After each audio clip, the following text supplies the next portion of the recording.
आप देख रहे हैं दैनिक भास्कर उत्तराखंड यूपी। मैं हूं आपके साथ सविता निर्माण। चलते हैं मेरठ की ओर, जहां बेटे को इंजीनियर बनाने की चाहत में मेरठ की सड़कों को नाप रही एक जुनूनी ई रिक्शा महिला चालक। भारतवर्ष में नारी का एक विशेष स्थान रहा है।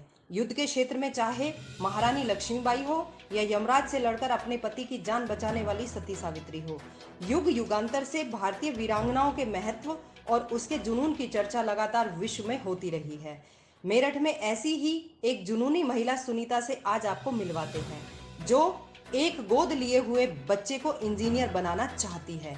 पति का कोई साथ नहीं, इसके बावजूद आर्थिक संकट से जूझ रही इस महिला ने खुद ई रिक्शा खरीदकर अब सड़कों पर सवारियों को उनके गंतव्य पर पहुंचाने का काम कर रही है। महिला होने के बावजूद ई रिक्शा खुद चलाकर वह अपने परिवार और इस बच्चे का पालन पोषण कर रही है। सुनीता मेरठ जनपद के ब्रह्मपुरी क्षेत्र की रहने वाली है।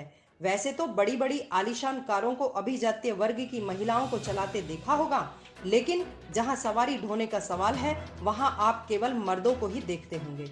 सुनीता अपने बेटे को इंजीनियर बनाने के लिए दिन रात ई रिक्शा चला रही है। ई रिक्शा चलाकर जो भी वह पैसे कमाती है उससे घर और बेटे की पढ़ाई में लगाती है। सुनीता का सपना है कि उसका बेटा इंजीनियर बन सके।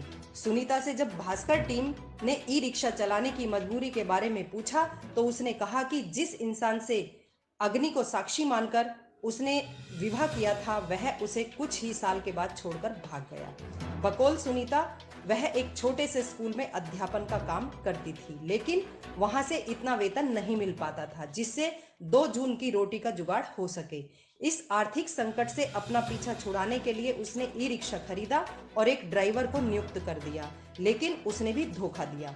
इन परिस्थितियों के चलते सुनीता आर्थिक रूप से टूट चुकी थी, तो उसने खुद ई रिक्शा चलाने की जिम्मेदारी उठाने का फैसला लिया। हालांकि उसके निर्णय का समाज के कुछ ठेकेदारों ने जरूर विरोध किया, लेकिन उनकी परवाह किए बिना सुनीता मेरठ की सड़कों पर ई रिक्शा दौड़ाने लगी।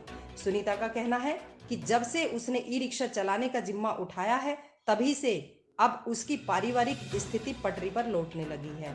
सुनीता ने भास्कर टीम को बताया कि जीवन एक तपस्या है और अपने बेटे को इंजीनियरिंग की पढ़ाई के मुकाम पर पहुंचाने के लिए यह तपस्या कर रही है। मेरठ से दैनिक भास्कर टीम के साथ शहजाद शेख की रिपोर्ट। यह वीडियो आपको कैसा लगा कमेंट करके जरूर बताइएगा। कहीं मत जाइए, देखते रहिए दैनिक भास्कर उत्तराखंड यूपी। सूर्य जी मेरे हस्बैंड अलग रहते हैं, वो शादी से पहले से ही काम नहीं करते। शादी के टाइम बताया गया था कि काम करते हैं और वो काम नहीं करते। मैं अपनी जीविका यापन करने के लिए ये ई रिक्शा चला करके गुजारा कर रही हूँ। गोद लिया हुआ एक बेटा है, उसकी पढ़ाई की वजह से मैं कर रही हूँ। अब पिछले दिनों लॉकडाउन रहा, लॉकडाउन में काफ़ी परेशानियाँ सामने आई